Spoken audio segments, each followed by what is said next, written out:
Sundar, thank you so much for having me. It's an absolute honor to be here. I've seen so many keynotes of yours, right? Like through the screen. And it's a fanboy moment for me to be here, with you right across me. And let me just get started, right? I think somebody here mentioned that this is AI Coachella. And it felt like AI Coachella. Madness, right? So many new things that came out. The engineer and the creator in me is super excited. But I come from India, and I feel like it feels like this is an AI race and Silicon Valley is like moving really fast. I feel we're sort of getting left behind. If you were an engineer back home in India or you were an entrepreneur there, what would you do to keep up? Well, first of all, good to talk to you, Varun, and congrats on a great channel and the work you do.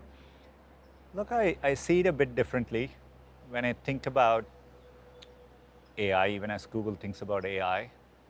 For us now, India is one of our top markets, right? We have, both for many of our products, it's our largest user base. We have large teams in India. So we've been thinking about AI in the context of India. The second is, unlike past technologies, the underlying APIs for AI are available everywhere, including India. Right? And so I see developers already using it. So I think India is well positioned. I think in terms of what AI offers is for anyone to use it and build applications and solve problems. So I think to me, for India, this is a moment. India has an extraordinary base of developers, engineering talent. So for them to understand this trend and build applications in a way that makes sense either for India or for the world from India, I think both are exciting possibilities. So I would view it that way.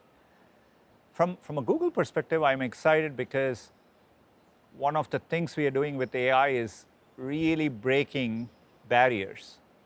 I think the fact that all our new models are multimodal, so they can reason across text, images, video. So which means the way it'll come to India is you could be watching any video you want in any language, even if that content didn't exist in your language. Or people who can just look at things and ask questions. So that is the future. So if anything, I view it as part of continuing to help Digital India, getting more and more people there, comfortable with technology and giving them access to technology. So I think it's huge.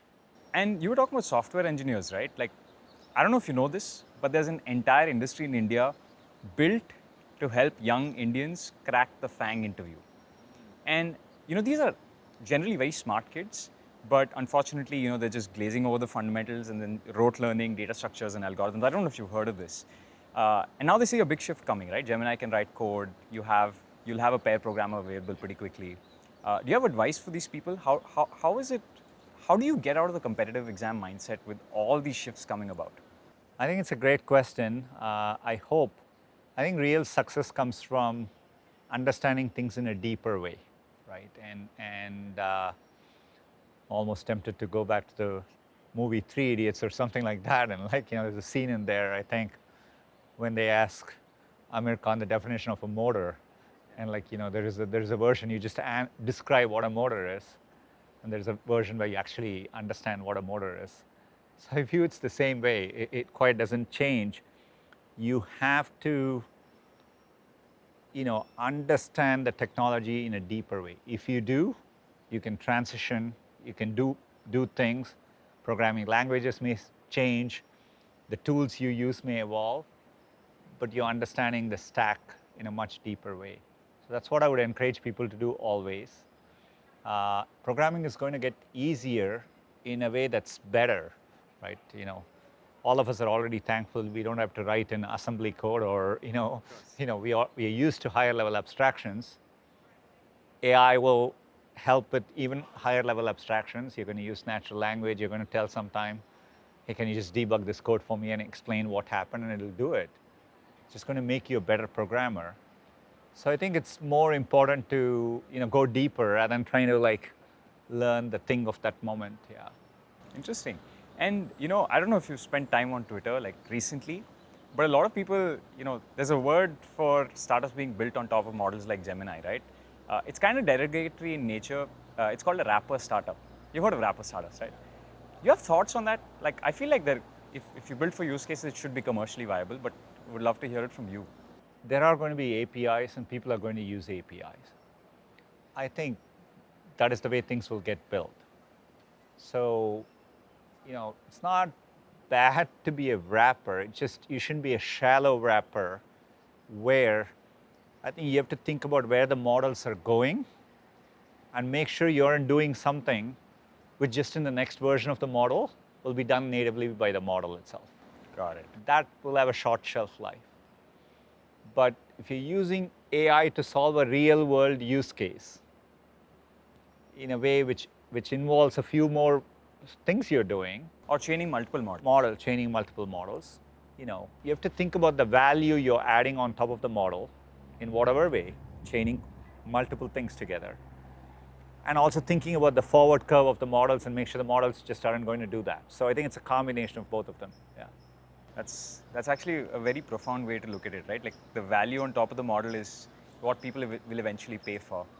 I started a company this year. It was called EOS, and we're sort of like we were looking for problem statements, right? We said models are going to be dime a dozen. Some are going to be open source, and you've actually contributed to open source quite a bit, right? And one of the things we realized, and I don't know who to attribute this quote to, but hallucination seems to be a bug for tasks that require accuracy. Yeah. But it seems to be a feature for creative endeavors. And so slowly we found that even our client base they wanted us to help them with creative endeavors. Have you seen more enterprise adoption by creative companies?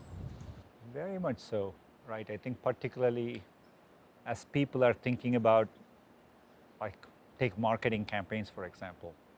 We have good projects underway with like creative agencies, advertising agencies, where they actually want to push the frontier. There are two ways you can imagine using it to just kind of take the mundane tasks and make it easier. But there are also people who want these models to come up with things which otherwise they wouldn't have done. And there you're exactly right. I think hallucination is a feature, not a bug, right? And that's the way I would think about these models for that purpose. And if you go back to the AlphaGo game, there was a moment in which the model moved 37, I think, yeah, when it made that move, which no human prior to it had done before, right? It was a creative, intuitive way of playing the Go game. And that's what you hope these models will do, because they think in an unconstrained way. So Google got into a little bit of trouble recently with you were generating historical characters with some racial inaccuracies. Now, I feel like typically that should have stopped a company like Google, or at least really slowed it down. And it definitely has slowed down some of your competitors. You're no longer shipping like publicly usable products. But I feel it's not stopped you this time. And I feel today everyone on the internet is a critic. Like, even if you do your best work and you really put intent behind it and you're being transparent about everything, people are complaining. Do you feel like just the number of people complaining on the internet has gone up, and that's also given you air cover to ship boldly?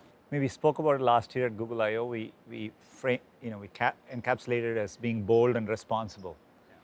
And I think, with a technology like that, which is developing fast, but is still immature, you have to ride the curve where you're pushing, but you also be as responsible. But there is some trade-off, and you're trying to find that optimal point. But I think there's a lot of user excitement. So that's what is guiding us to say, people are ready for it, right? And we are rolling out AI overviews in search. People are really embracing it and responding to it. So I think people are finding it helpful. So that gives us the confidence that we are in the right direction, and so which is why you see us moving fast. But there'll be moments, when we feel, okay, maybe this technology, it's important to spend more time getting this right. So we'll balance it, but on the balance, yes, we are moving boldly. Yeah, I'm very long-term bullish on Google. I think LLMs, a lot of this is going to get commoditized, but you own the means to distribution, YouTube, Chrome, Android. So thank you so much for doing all you do. And like I said, it's been an honor. Well, likewise, Varun. Greatly enjoyed it. Thanks.